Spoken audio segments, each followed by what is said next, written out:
Mga kapatid, ang humiliya po ngayong araw ng Biyernes pong ito ay hango po sa babasahin kong ito.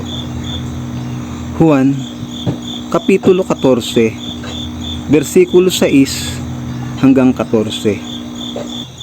Sumagot si Jesus, "Ako ang daan, ang katotohanan, at ang buhay. Walang makakapunta sa Ama kundi sa pamamagitan ko. Kung ako'y kilala ninyo, kilala na rin ninyo ang aking Ama. Mula ngayon ay kilala na ninyo siya at inyo nang nakita."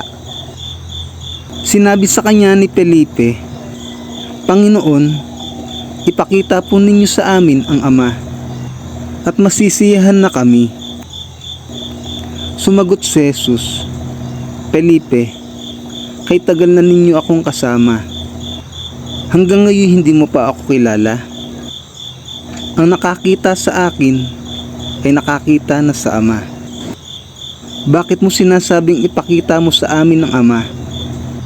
Hindi ka ba naniniwalang ako'y nasa Ama? At ang Ama ay nasa akin? Hindi sa akin galing ang sinasabi ko sa inyo. Ngunit ang Ama na nasa akin ang siyang gumaganap ng kanyang gawain. Maniwala kayo sa akin. Ako'y nasa Ama at ang Ama ay nasa akin. Kung ayaw ninyong maniwala sa sinasabi ko, maniwala kayo dahil sa mga ginagawa ko. Pakatandaan ninyo, ang nananalig sa akin ay makakagawa ng mga ginagawa ko, at higit pa kaysa rito, sapagkat babalik na ako sa Ama. At anumang hilingin ninyo sa aking pangalan ay gagawin ko upang maparangalan ang Ama sa pamamagitan ng Anak. Kung hihiling kayo ng anuman sa aking pangalan, ito ay aking gagawin." Ang mabuting balita ng Panginoon.